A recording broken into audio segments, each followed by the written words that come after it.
Bismillahirrahmanirrahim. Assalamualaikum warahmatullahi wabarakatuh. Kami dari kumpulan 5 akan membuat simulasi berkaitan mesyuarat hari ini.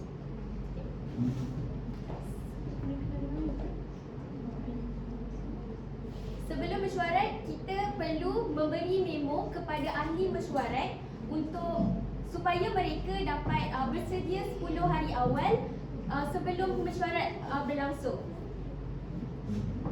Ini memo mesyuarat untuk semua, harap semua dapat hadir ya.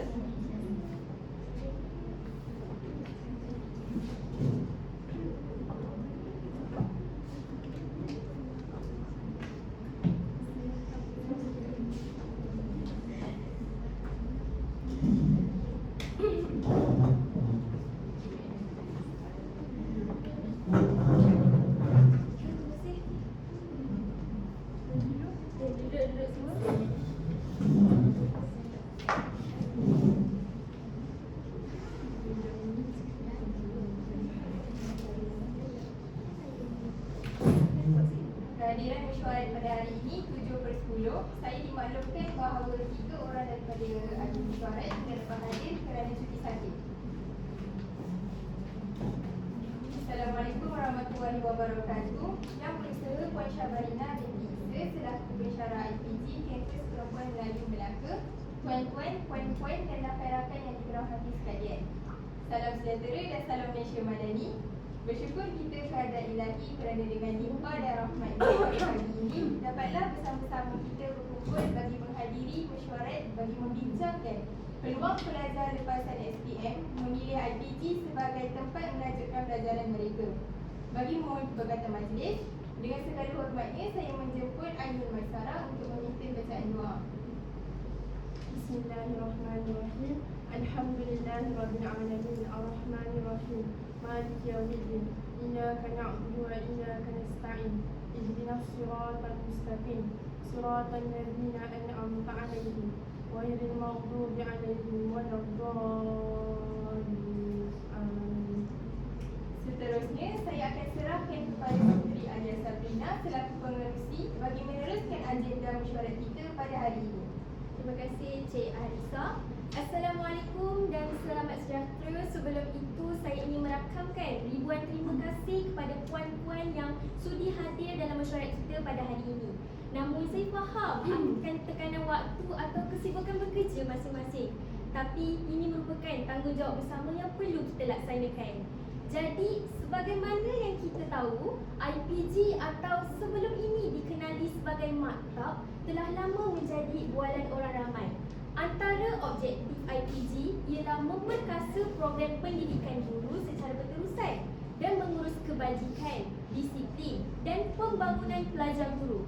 Justru itu, pelbagai persoalan yang diajukan oleh pelajar mengenai IPG dan program PISMP ini. Antara agenda mesyuarat yang akan kita bincangkan adalah berkaitan tentang persoalan mengenai keistimewaan IPG, permohonan, ujian saringan dan sebagainya. Oleh itu, diminta puan-puan untuk berkongsi pandangan bagi menerangkan serba sedikit tentang keistimewaan IPG ini. Baiklah, izinkan saya untuk memberi sedikit huraian berkaitan keistimewaan IPG ini. Teruskan Cik Ainul. Terima kasih. Dalam konteks jaminan pekerjaan selepas tamat pengajian sebagai guru di sekolah rendah kerajaan, yang mana peluang pekerjaan yang tinggi memudahkan graduan mendapat pekerjaan yang tetap.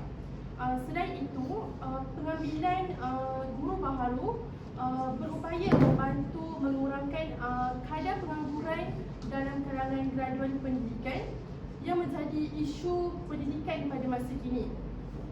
Bahkan kos iuran pengajian juga ditanggung sepenuhnya oleh Kementerian Pendidikan Malaysia, maka pelajar tidak perlu membuat sebarang pinjaman seperti PTPTN yang menjadi beban hutang selepas tamat pengajian. Seterusnya, satu keistimewaan belajar di IPG ini adalah yang mana allowance sara hidup bulanan ditanggung sepenuhnya oleh Kementerian Pendidikan Malaysia. Wajarkah pelajar-pelajar perlu diberikan allowance ketika menyambung pelajaran di IPG? Ya, sangat wajar. setiap pelajar akan diberikan elang yang tetap setiap bulan.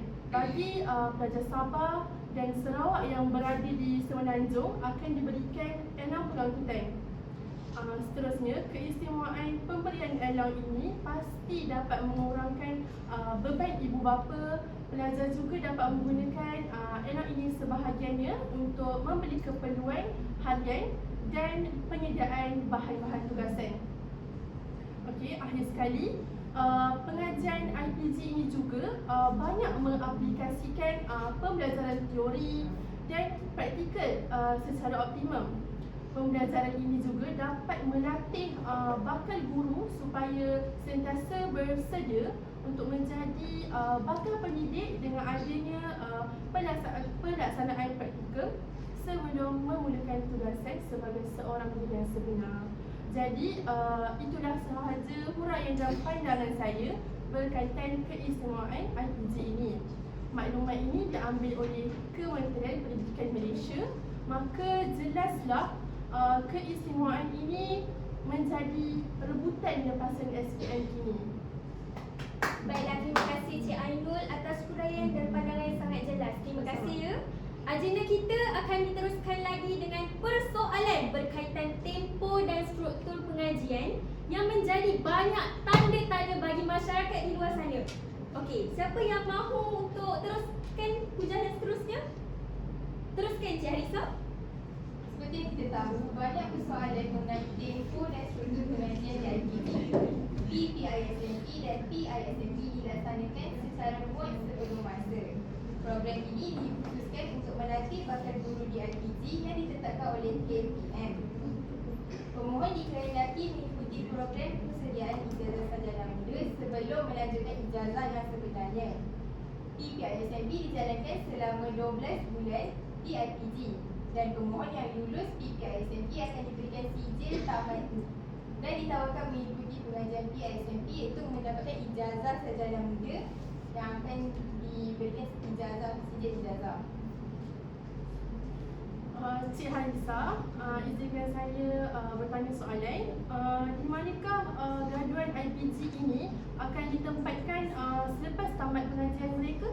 Mengenai soalan Cik Ainul, semua graduan di IPG akan ditempatkan di mana-mana sekolah rendah di sekolah Malaysia, tidak kira Sabah, Sarawak maupun Semenanjung untuk mengajar selepas tamat tempoh pengajian. Terima kasih.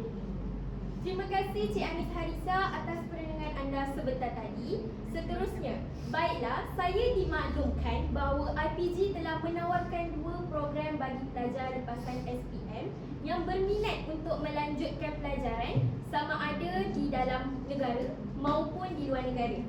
Jadi, terdapat perbezaan PISMP dan PPC ini. Antaranya ialah dari segi syarat minimum. Saya harap semua ambil maklum ya. Baik. Lebih terutamanya bagi setiausaha, saya harap awak dapat menulis dengan baik. Bagi PISMP ialah cemerlang dalam 5 mata pelajaran SPM, manakala syarat minimum bagi PPC ialah cemerlang dalam 7 mata pelajaran SPM. Jadi selain itu juga, program ijazah sarjana muda perguruan PISMP terdapat 2 laluan, iaitu laluan perdana dan laluan khas murid berkeperluan khas. Program PPSC Pendidikan Islam pula mempunyai 3 bidang: bidang bahasa Arab, bidang pengajian Islam dan bidang tahfiz. Baiklah, kita teruskan lagi dengan perbincangan berkaitan syarat permohonan ke IPG. Dipersilakan. Baiklah, setelah saya mengkaji dan meneliti, syarat permohonan yang dikeluarkan oleh KPM dapat saya terangkan serba sedikit, iaitu syarat minimum permohonan IPG mestilah mempunyai lulusan SPM 2023 akan menggunakan keputusan percubaan SPM, manakala lulusan SPM bagi negeri yang tidak melaksanakan peperiksaan percubaan akan menggunakan keputusan akhir tahun tingkatan 4, manakala bagi lulusan SPM pada tahun sebelumnya akan menggunakan keputusan sebenar SPM. Saya nampak. Selain dari memenuhi syarat asas yang ditetapkan, pemohon juga perlu memenuhi syarat bidang pengkhususan yang dipohon. Baiklah, terima kasih Cik Ainul.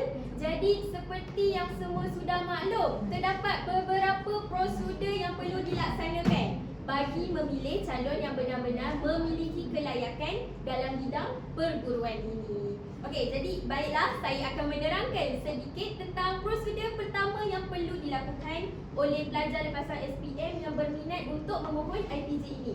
Yang pertama sekali, calon perlu menduduki ujian kelayakan calon guru atau dikenali juga EUKCG. EUKCG ini diadakan secara atas talian. Ia terdiri daripada bahagian A iaitu 120 soalan dan bahagian B 60 soalan. Ia mempunyai tempoh masa 45 minit secara dalam talian iaitu 30 minit untuk bahagian A dan 15 minit untuk bahagian B. Calon juga hanya dibenarkan menjawab sekali sahaja dalam jangka masa yang ditetapkan. Okey, Cik Putri, izinkan saya mencela. baik, Cik teruskan. Putri, bagaimana pula dengan calon yang tidak menduduki EUKCG? Adakah mereka akan diberikan peluang atau gagal dengan serta-merta? Berkaitan soalan Ainul tadi, sekiranya calon tidak menduduki EUKCG ini secara dalam talian pada masa yang ditetapkan, calon akan dikira gagal terus dalam peringkat salingannya. Tiada pengulangan ataupun permohonan untuk mengulangi EUKCG tersebut. Seterusnya, saya serahkan kepada Cik Alisa untuk menjelaskan dengan lebih lanjut berkaitan EUKCG. Boleh Cik Alisa? Baik, teruskan. Baik, EUKCG ialah langkah pertama yang perlu dihadapi oleh pelajar lepasan SPM yang berminat untuk masuk ke IPG. EUKCG adalah merupakan ujian psikometrik secara atas talian yang digunakan untuk mengetahui tentang keadaan mental dan fizikal calon. Andai kata 170,000 pelajar yang menduduki EUKCG, namun akan berkurangan nilai tersebut kerana akan adanya pelajar yang hanya masuk ke IPG semata-mata kerana ibu bapa mereka. Setiap IPG perlu menyaring calon-calon yang memohon di latihan perguruan IPG. Hanya calon yang lulus EUKCG layak dipertimbangkan untuk menduduki saringan seterusnya. Pemohon tidak dibenarkan untuk menukar tarikh EUKCG dan hanya perlu mengikuti tarikh yang ditetapkan. Seterusnya, untuk mengetahui status layak EUKCG, pemohon mestilah melengkapkan permohonan PISMP 2023 secara dalam talian. Dan EUKCG perlulah dilakukan di kediaman masing-masing ataupun di tempat yang mempunyai talian internet yang baik. Ingin ditegaskan di sini, EUKCG adalah sulit dan calon tidak dibenarkan menunjuk, membuka ruang untuk orang lain melihat atau menyebarkan ujian kepada individu ataupun pihak lain. Jika tertangkap, calon akan dikenakan tindakan. Baiklah. Setelah UKCG telah dilaksanakan, saya akan menerangkan prosedur seterusnya iaitu pelaksanaan temuduga yang harus dihadiri oleh setiap calon. Okey. Baiklah, kita dapat lihat bahawa sebelum ini temuduga dijalankan secara atas talian sewaktu pandemik COVID-19. Maka penghasilan video menjadi perkara asas yang paling utama dan penting untuk para panel menilai calon-calon yang layak untuk diterima masuk dalam IPG ini. Video mestilah dihasilkan dengan paling baik dengan mengikut kriteria yang ditetapkan. Ini semasa COVID-19 dia? Ya, betul. Rakaman juga mestilah dibuat secara audio dan visual. Dalam komponen ini, calon dikehendaki untuk memperkenalkan diri serta nombor IC dan calon juga perlu menyebut dengan suara yang jelas dan lantang. Yang paling penting sekali adalah calon perlu memilih topik atau tajuk yang mudah bagi subjek masing-masing serta perlu menunjukkan dokumen-dokumen penting dalam video tersebut. Okey.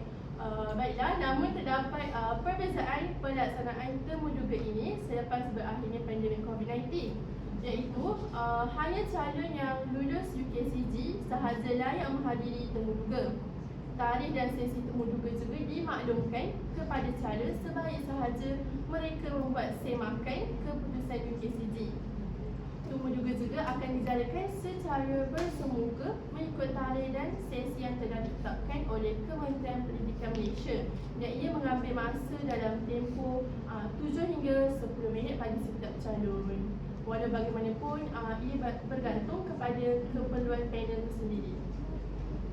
Terima kasih Cik Harisa dan Cik Ainul atas penjelasan prosedur yang agak jelas.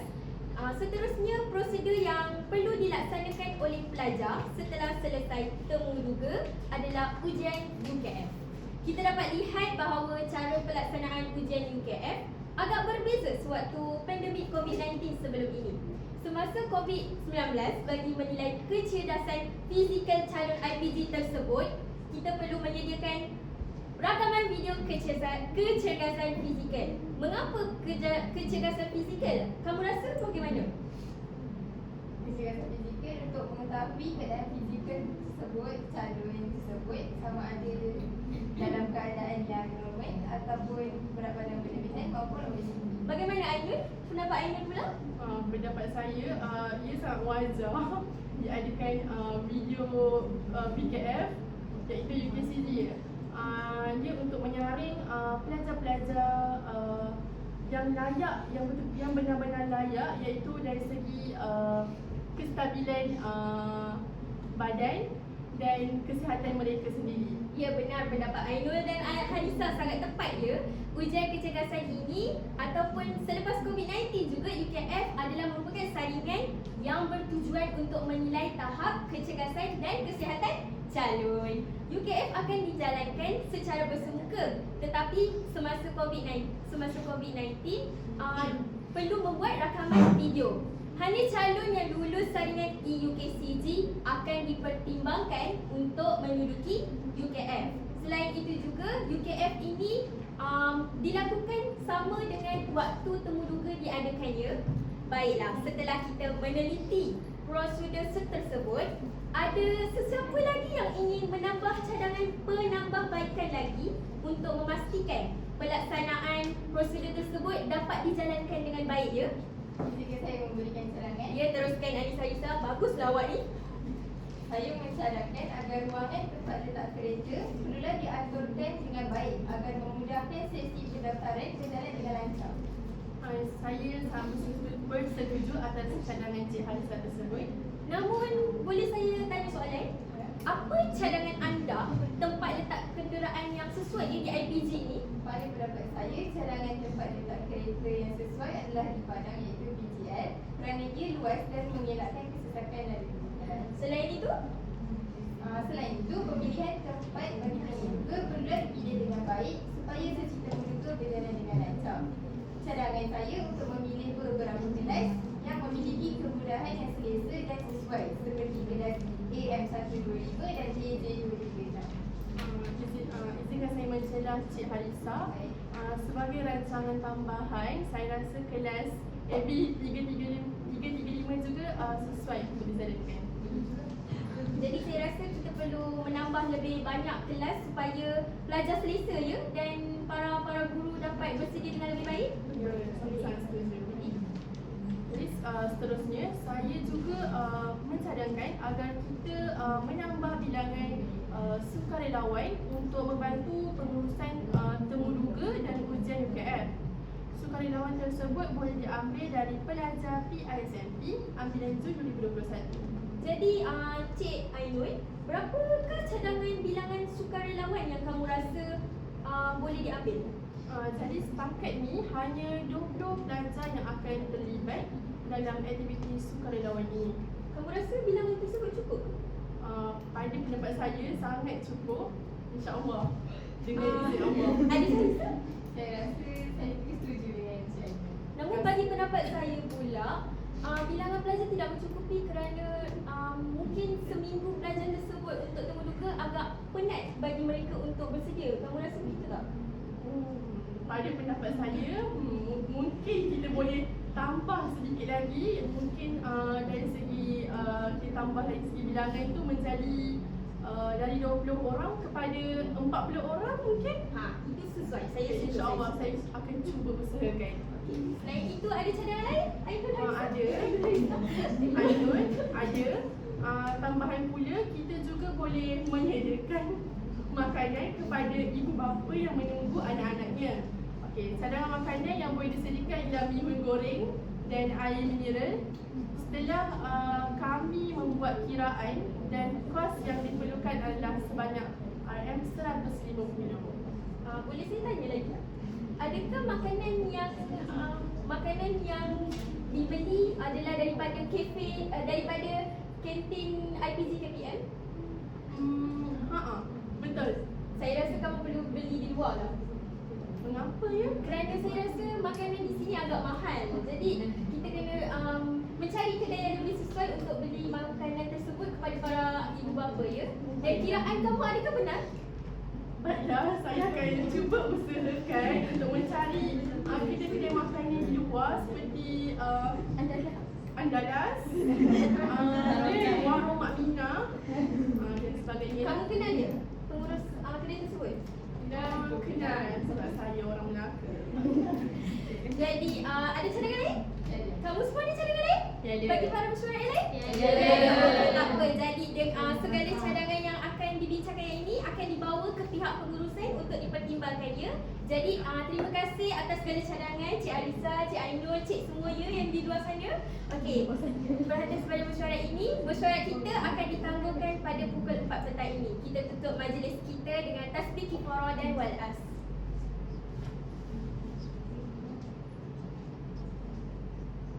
Sekian, terima kasih semua.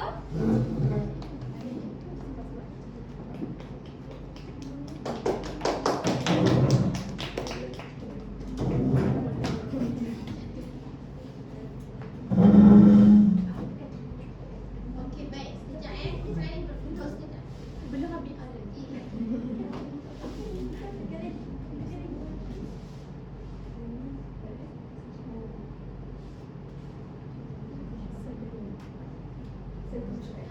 Okay, jadi setelah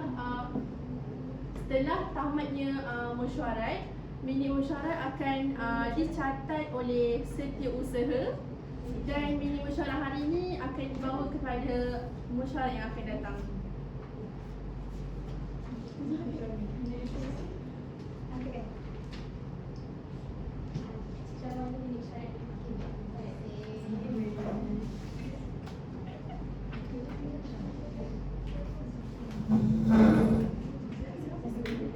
Sekian, terima kasih.